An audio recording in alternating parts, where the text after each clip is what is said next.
है guys, good evening. देखिए, मैं आप लोगों को लिए ये एक पूरा कंपाइल्ड वीडियो लाया हूं जिसमें आपको मॉड्यूल ए से मॉड्यूल डी तक चारों मॉड्यूल के कुछ बहुत ही शानदार मल्टीपल चॉइस क्वेश्चंस का कंपाइलेशन मिल रहा है। इस पूरे कंपाइलेशन को ध्यान से देखिए, समझिए, आपको बहुत एग्जाम में ये मदद करने वाला है। उसके बाद अगर आपको लगे कंसेप्चुअल वीकनेस कहीं चल रही है, तो आप मुझे कैप्सूल बैच के थ्रू ज्वाइन कर सकते हैं। अगर आप अगले 3 दिनों में मुझे लगभग 10 से 12 घंटे दे सकते हैं, तो मैं आपको आपके एबीएफएम के पेपर में 60 मार्क्स दिलवा सकता हूँ। कैप्सूल बैच एक परफेक्ट ऑप्शन है आपके लिए, एक मिनिमम टाइम में बहुत अच्छा स्कोर करने के लिए। पूरा वीडियो ध्यान से देखिएगा और इसका फायदा उठाइए, आपके एग्जाम में आपको ये बड़ा मदद करने वाला है। Thank you. सेशन अच्छा लगे तो उसे लाइक भी जरूर कीजिएगा और कमेंट्स में अपनी ओपिनियन बताइए। Thank you. शुरुआत करते हैं। मॉड्यूल डी के हर तरीके के पैटर्न से हम मिलते हैं। बताइए, पहला प्रश्न आप लोगों के सामने है। क्वेश्चन नंबर 1, कोशिश कीजिए जवाब देने की। एक बैंक है जो ग्रीन लोन के सिस्टम को ऑटोमेटेड करना चाहते हैं थ्रू द एआई मॉडल, ताकि कोई भी जब लोन लेने आए तो ईएसजी जो पैरामीटर्स है उनके बेसिस पर पोर्टफोलियो की स्क्रीनिंग हो सके। आईएसओ 14097 के फ्रेमवर्क के साथ उनका ये एआई मॉडल अलाइंड है, which best describes the result of such integration। देखो, बड़ी मजेदार बात क्या है, इस क्वेश्चन का जवाब आप सिर्फ दो चीजों को जानकर दे सकते हो। पहली बात तो कि आईएसओ 14097 किस बारे में, अगर हमें ये पता है तो हमारा काम हो जाएगा, हमारा आंसर निकल आएगा। अगर हमें ये नहीं पता तो हमें एटलीस्ट ईएसजी के बारे में पता होना चाहिए। ये दो चीजें अगर हमें पता है तो हम कोई फर्क नहीं पड़ता उसके आसपास कितनी टेक्निकल भाषा दी है, क्या पूछा है, क्या नहीं पूछा, बट बड़ी आसानी से जवाब हम बना सकते हैं। चलिए कोशिश कीजिए। तो जो 14097 हमारा आईएसओ फ्रेमवर्क है, वो डिस्क्लोजर की बात करता है, और डिस्क्लोजर सिर्फ एक ही ऑप्शन में हमको दिख रहे हैं, और वो कौन सा है? C. So impact oriented risk disclosures, जिसमें आप लो कार्बन इन्वेस्टमेंट की इंफॉर्मेशन देंगे, ये हमारा करेक्ट आंसर होगा। कि अगर आपने कोई भी एआई ड्रिवन सॉफ्टवेयर बनाया है तो उसमें 14097 के इंटीग्रेशन की वजह से डिस्क्लोजर्स देना आसान हो जाएगा। चलिए सेकंड क्वेश्चन बताइए। Good evening Pawar ji, good evening सभी को, गुड इवनिंग। कोशिश कीजिए जवाब देने की। जवाब गलत होंगे चलेगा, दो काम तो हमें हमेशा करने हैं। सेशन लाइक कर लो जैसे ही आप सेशन से जुड़ रहे हैं, और जवाब हमें देने हैं। भले ही गलत हो जवाब, कोई जज नहीं कर रहा आपको, बट आपके आंसर्स आते रहने चाहिए। देखो, एक स्पेशल पर्पस एक्विजिशन कंपनी ने एक हेल्थ केयर स्टार्टअप को, जिनकी कोई प्रॉफिटेबिलिटी नहीं थी लेकिन हाई डेटा साइंस इंफ्रास्ट्रक्चर था उनके पास, AI power diagnostics reduce operation cost by 40%, उनका जो एक हेल्थ को डायग्नोज करने का सिस्टम था, उन्होंने 40% तक उस कॉस्ट को, उस ऑपरेटिंग कॉस्ट को कम कर रखा था एआई की वजह से। Which valuation technique justifies the SPAC high purchase price? बताओ कौन सा वैल्यूएशन मेथड वो यूज करे। मतलब ये एक ऐसा ऑर्गेनाइजेशन है जो इस स्टार्टअप को खरीदना चाहता है, इसके वैल्यूएशन के लिए किस मेथड का इस्तेमाल सबसे बढ़िया है?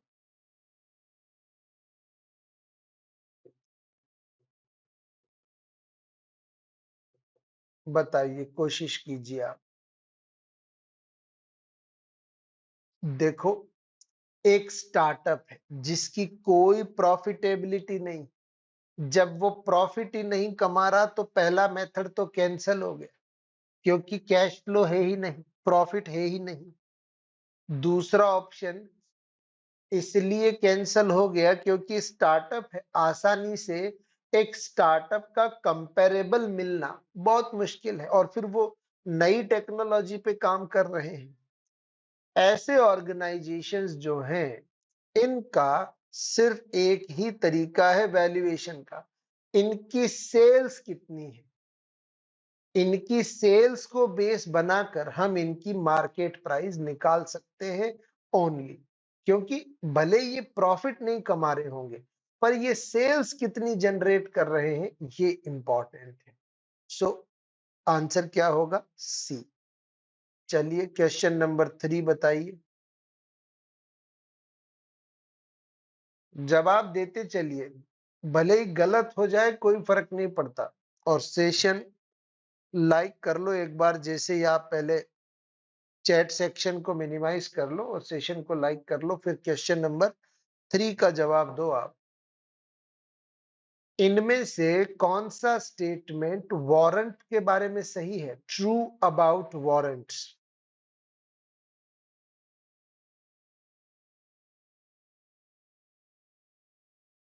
ये तो बहुत आसान है, इसका जवाब जल्दी से दे दो।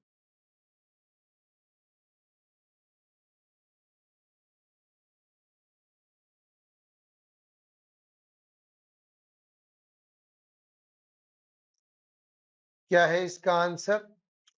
वारंट आपको, अगर आपके पास किसी कंपनी के शेयर वारंट हैं, तो शेयर वारंट के बेसिस पर आपको राइट टू परचेज मिलता है shares on a future date. आप किसी फ्यूचर डेट पर कुछ शेयर्स किसी कंपनी के खरीद सकते हो।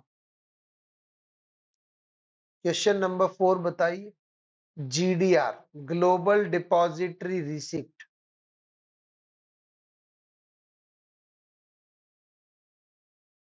जीडीआर के बारे में बताइए, जीडीआर क्या होता है? जवाब देते चलो, रुको मत। एग्जाम में भी आपको स्पीड मेंटेन करनी पड़ेगी। आप जितना धीरे जवाब दोगे उतने ही कम क्वेश्चन कर पाएंगे अपन।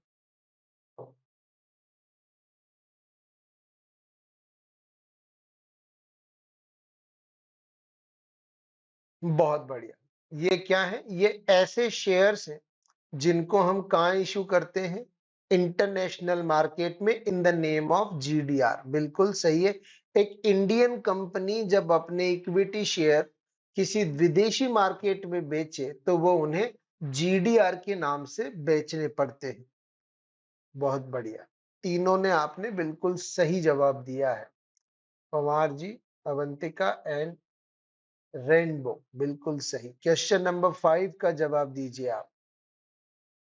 एक अर्ली स्टेज पर अगर कोई स्टार्टअप है, तो उस अर्ली स्टेज के स्टार्टअप को फंडिंग करने का सबसे कॉमन सोर्स क्या है इंडिया में? Common source. एक नया नया स्टार्टअप आइडिया है आपके पास, सबसे कॉमन सोर्स क्या है? देखो, अर्ली स्टेज स्टार्टअप को जो कॉमन सोर्स है वो क्या है? क्राउड फंडिंग है।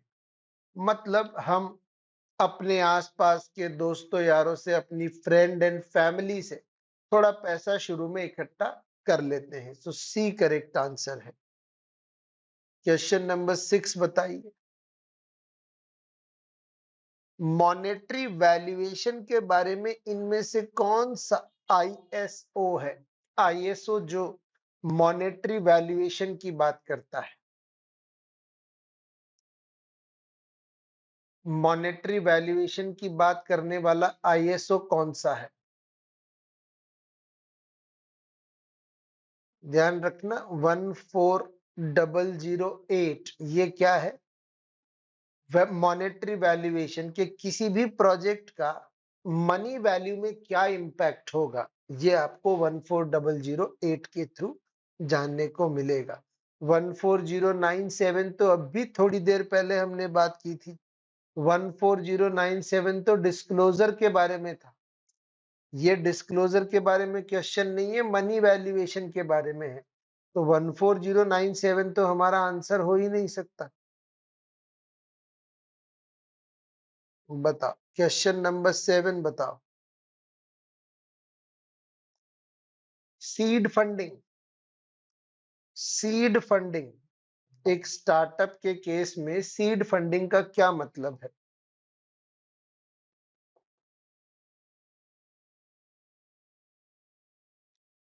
आसान है। सबसे शुरुआत की फंडिंग, जब अभी आइडिया ही आपके दिमाग में है, आप नया नया प्रोटोटाइप प्रोडक्ट ही डेवलप करना चाह रहे हैं, नया नया प्रोटोटाइप ही बनाना चाह रहे हैं, तो उसके लिए सीड राउंड में पैसा हम लोग उठाते हैं। बिल्कुल अवंतिका, अनुपम जी और कृपा पवार जी बिल्कुल सही है। बिल्कुल बिल्कुल अवंतिका, एब्सोल्युटली करेक्ट। ऐसे आप लोग पार्टिसिपेट करते रहो, आपको भी मजा आएगा, सेशन में भी मजा आएगा। बताओ, क्वेश्चन नंबर 8 बताओ। वेंचर कैपिटल जब फंडिंग करते हैं तो उनका प्राइमरी पर्पस क्या है? वेंचर कैपिटलिस्ट जब फंडिंग करते हैं तो उनका प्राइमरी पर्पस क्या है?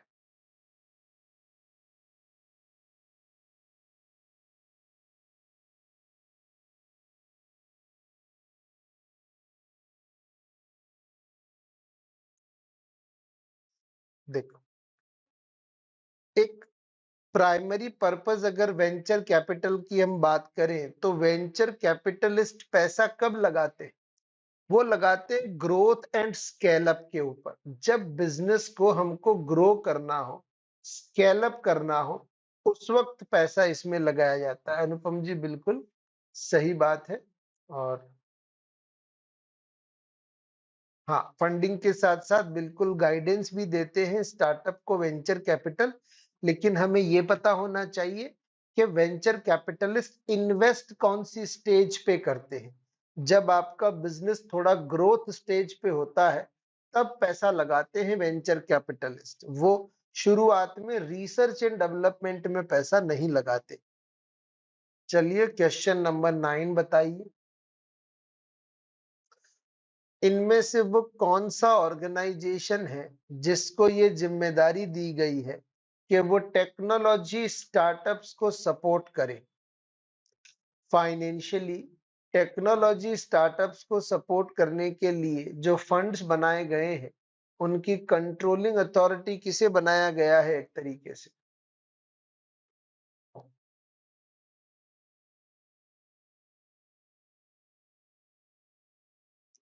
बहुत बढ़िया, बिल्कुल, बहुत बढ़िया। अनुपम जी बिल्कुल सही जवाब है आपका तीनों का। कृपा पवार जी, अवंतिका जी बिल्कुल सही। SIDBI, small industrial development bank of India को ये जिम्मेदारी दी गई है। क्वेश्चन नंबर 10 बताइए। अगर आप एक स्टार्टअप हैं तो आपके लिए एक इलिजिबल टैक्स हॉलिडे पीरियड क्या है? टैक्स हॉलिडे पीरियड के बारे में क्वेश्चन पूछा है। कितने समय तक टैक्स नहीं देना है वो अलग बात है, पर आपके पास टैक्स हॉलिडे चुनने का समय है।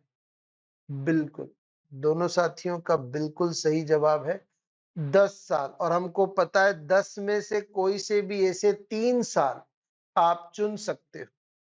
10 में से ऐसे कोई भी 3 साल आप चुन सकते हो जिनमें फिर आप टैक्स नहीं दोगे। सो 10 year is the correct answer. Holiday period है, इसमें से सिलेक्शन जो है वो आपको फिर करना होगा। क्वेश्चन नंबर 11 बताइए। क्वेश्चन नंबर 11 बताइए। Startup India initiative, startup India initiative eligible startup कितना डिडक्शन ले सकते हैं? अभी 3 साल वाला प्रोविजन मैंने आपको बताया, कितने प्रॉफिट का डिडक्शन ले सकते हैं? पूरा का पूरा मिलेगा। 100% डिडक्शन अलाउड है, बिल्कुल सही जवाब है सभी का। अनुपम जी, संजय जी, अवंतिका जी, बिल्कुल पवार जी, बिल्कुल सही जवाब है। क्वेश्चन नंबर 12 बताइए। Venture capitalist usually early stage startup में पैसा लगाते हैं जिनमें हाई ग्रोथ के चांसेस होते हैं, और रीजन है ये हाई रिस्क उठाने को तैयार है ताकि आपको फ्यूचर में पोटेंशियली बड़े रिटर्न्स मिले। तो बताओ, क्या असर्शन और रीजन दोनों सही हैं? क्या असर्शन रीजन में से कोई एक बात गलत है? बताइए।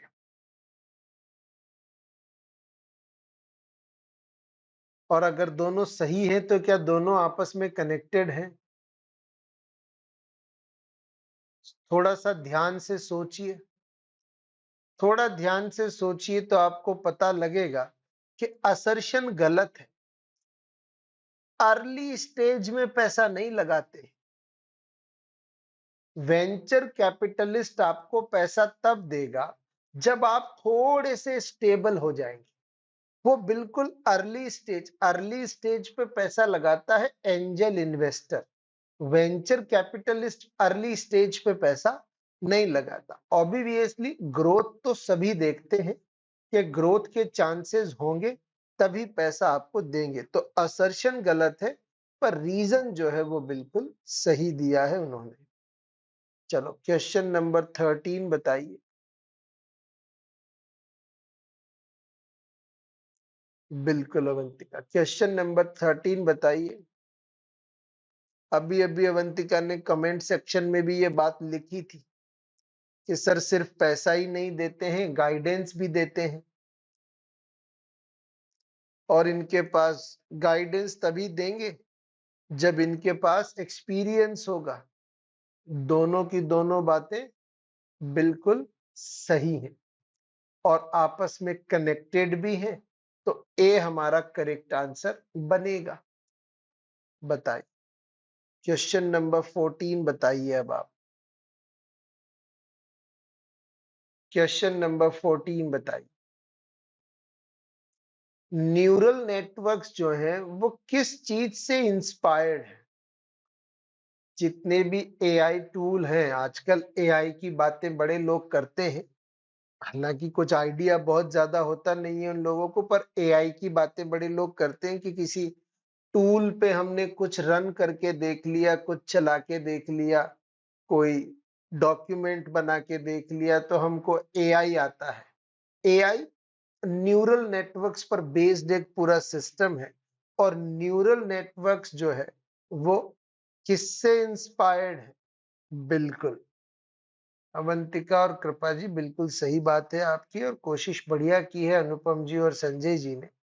Biological structure of human being, किसी इंसान के दिमाग के जैसा ही एक मशीन के अंदर एक पूरा का पूरा हार्डवेयर डिजाइन और सॉफ्टवेयर डिजाइन तैयार करना, उसी को और उनको आपस में कनेक्ट करना, उन सबको मिला के न्यूरल नेटवर्क्स कहा जाता है। क्वेश्चन नंबर 15 बताइए।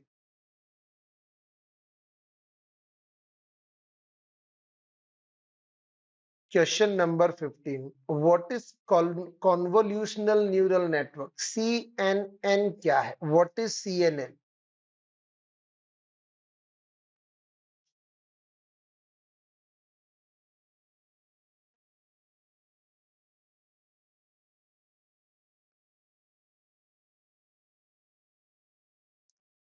वो आरएनएन है जो आप लोगों को याद आ रहा है क्लास में से, वो आरएनएन है, रैकरेंट न्यूरल नेटवर्क है। बहुत बढ़िया। सीएनएन क्या है? ये image recognition and computer vision task में काम आता है। जो आप लोगों को लैंग्वेज ट्रांसलेशन वाली बात याद आ रही है, जो हमने क्लास में भी पढ़ी है कि हम हमारे गूगल में जब ऑडियो मैसेजेस देते हैं उसको हम क्या बोलते हैं? उसको टेक्स्ट टू स्पीच और स्पीच टू टेक्स्ट में कन्वर्ट करता है, उसे हम रैकरेंट न्यूरल नेटवर्क बोलते हैं। CNN इमेज रिकॉग्निशन में। और ये इस वक्त आप लोगों से ज्यादा पूछा जा सकता है एग्जाम में, क्योंकि ये इतना ट्रेंड अभी चला था वो गिबिल आर्ट, और आप मेटा एआई यूज करके अपना फोटो किस में कन्वर्ट कर सकते हो, बैकग्राउंड चेंज। अभी एक बड़ा ट्रेंड चला उसका थोड़े टाइम पहले, अभी लेटेस्ट में। तो वो सब कुछ सीएनएन पर ही बेस्ड है सारा, image recognition and computer visions जो है। तो ये एग्जाम में आपसे पूछा जा सकता है। बताइए क्वेश्चन नंबर 16 बताइए। क्यूब फ्लो पाइपलाइन जो है, क्यूब फ्लो पाइपलाइन जो है वो प्राइमरीली किस पे यूज किया जाता है?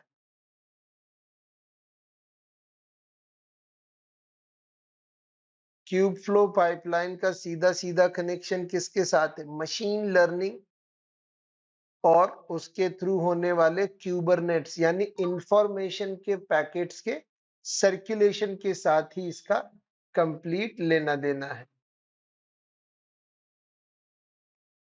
नाउ क्वेश्चन नंबर 17 बताइए।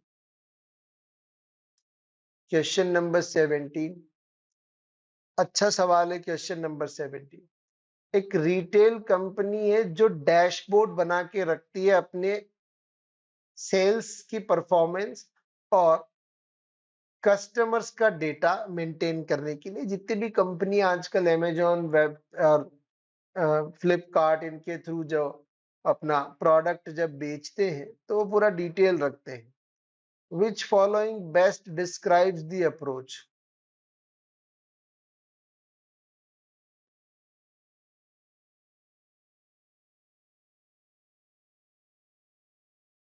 तो देखो आप है ना पूरा डेटा मेंटेन कर रहे हो, डिटेल में डेटा मेंटेन कर रहे हो। It's not D, it's a descriptive analytics. B बिल्कुल सही जवाब है। बी जो है बिल्कुल सही जवाब है, डी नहीं आएगा। यहाँ पे हम कुछ डायग्नोस थोड़े ही कर रहे हैं, हम तो हमारे डेटा को बेटर प्रेजेंट कर रहे हैं कि कहाँ का कस्टमर ज्यादा शॉपिंग कर रहा है, कहाँ का कस्टमर कम शॉपिंग कर रहा है। ये डिस्क्रिप्टिव एनालिटिक्स का पार्ट है। क्वेश्चन नंबर 18 बताइए आप। क्वेश्चन नंबर 18 बताइए। क्या एक्सप्लेनेशन चाहिए?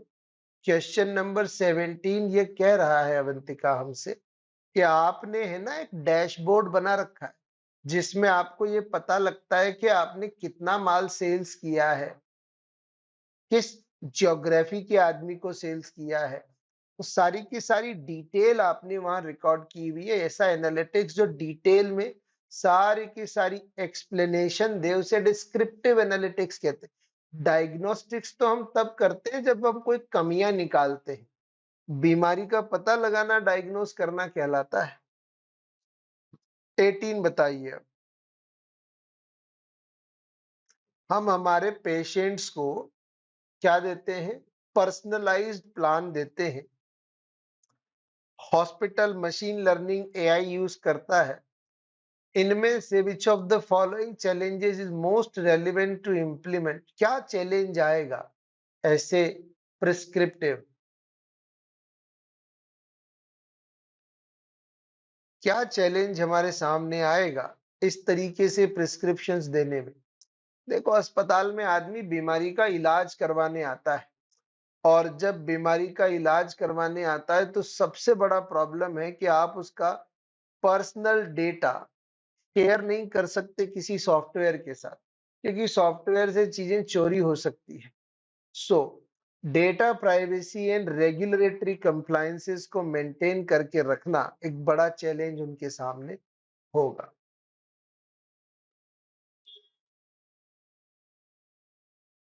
ट्रैक रखने का मतलब होता है अवंतिका कि आप उनका रिकॉर्ड रखने, ट्रैक रखने का मतलब किसी चीज की कमी निकालना थोड़ी ही होता है। एक मैन्युफैक्चरिंग कंपनी है, इन्वेस्टिगेट कर रहे हैं why its production cost increased over last quarter. उनका प्रोडक्शन कॉस्ट क्यों बढ़ गया पिछले क्वार्टर में? इनमें से कौन सा तरीका उनके लिए डायग्नोस्टिक एनालिसिस के लिए बेस्ट रहेगा?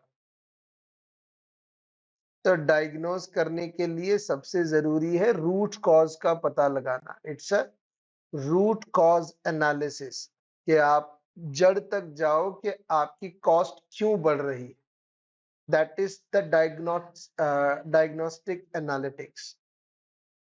बताओ, पहले यहां तक बताओ, किसी तरीके का कोई डाउट, कोई क्वेरी यहां तक है?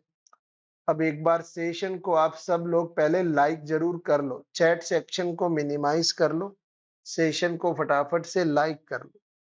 कोई साथी अभी तक अगर ऐसा है आप लोगों के साथ में जिन्होंने अभी तक अपनी प्रिपरेशन शुरू ना की हो, तो वो मुझसे सुपर एलीट के थ्रू जुड़ सकते हैं। कोड आप जानते हैं, to have a maximum discount.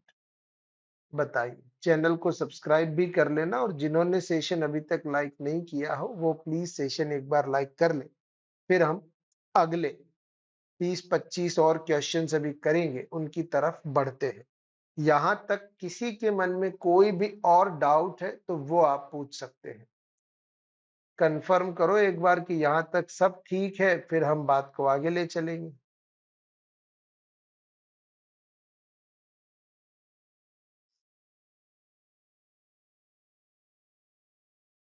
चलो देखो, क्वेश्चन नंबर 20। अगर आप एंजल फंड हैं, अगर आप एक एंजल फंड हैं, तो सेबी एआईएफ कैटेगरी 1 के बारे में इनमें से कौन सा एक स्टेटमेंट इनकरेक्ट है?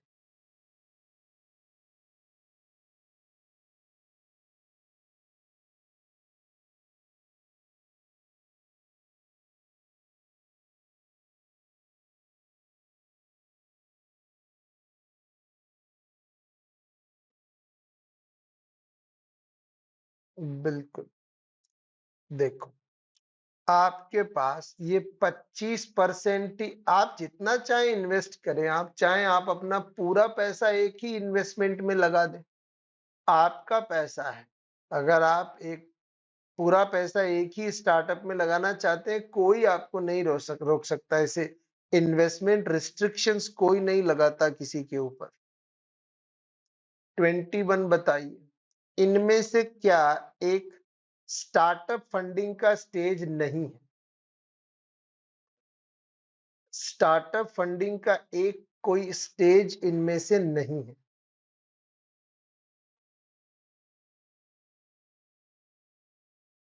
ऐसा कोई भी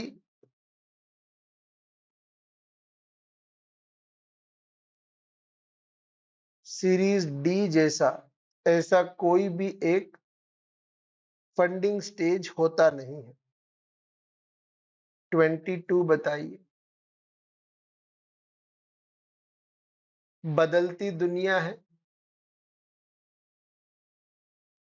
बदलती दुनिया है। अब आईपीओ की जगह स्टार्टअप्स आजकल कैसे पैसा उठा रहे हैं? बड़ा हल्ला है आजकल तो। बिटकॉइन बिटकॉइन बहुत चिल्लाते हैं लोग। बिटकॉइन में ट्रेडिंग, डेटा माइनिंग, बड़ा कुछ चल रहा है। अभी थोड़े दिनों पहले ही वो पूरा एक पब्लिक इशू लाए हैं वो जियो वाले, रिलायंस और ब्लैक रॉक मिलके। वो कह रहे हैं कि हम एआई टूल के थ्रू आपका इन्वेस्टमेंट ट्रैक करेंगे पूरा। तो आईसीओ जो है, इनिशियल कॉइन ऑफरिंग जो है, ये एक ट्रेडिशनल इक्विटी का रिप्लेसमेंट है। 23 बताइए, how can AI help banks in risk management? AI बैंकों को कैसे मदद कर सकता है रिस्क मैनेजमेंट?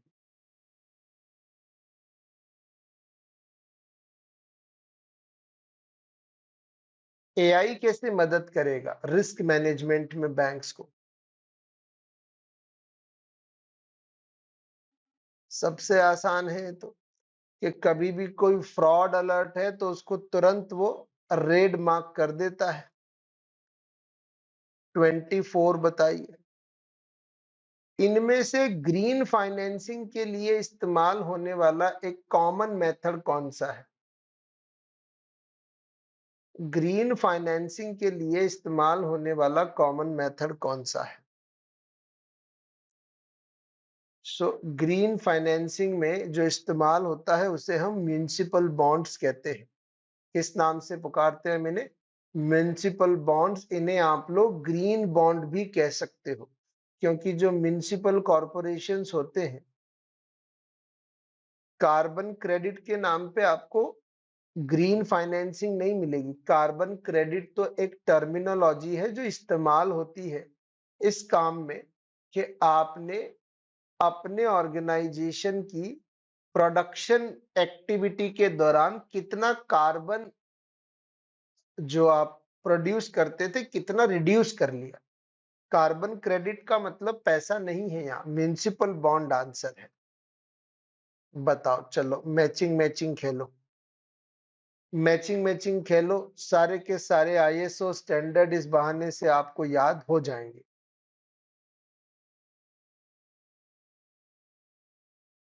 तब तक बाकी के लोग जो थोड़ा लेट जुड़े हैं सेशन से, जितने हमने क्वेश्चंस किए हैं प्लीज उन्हें आप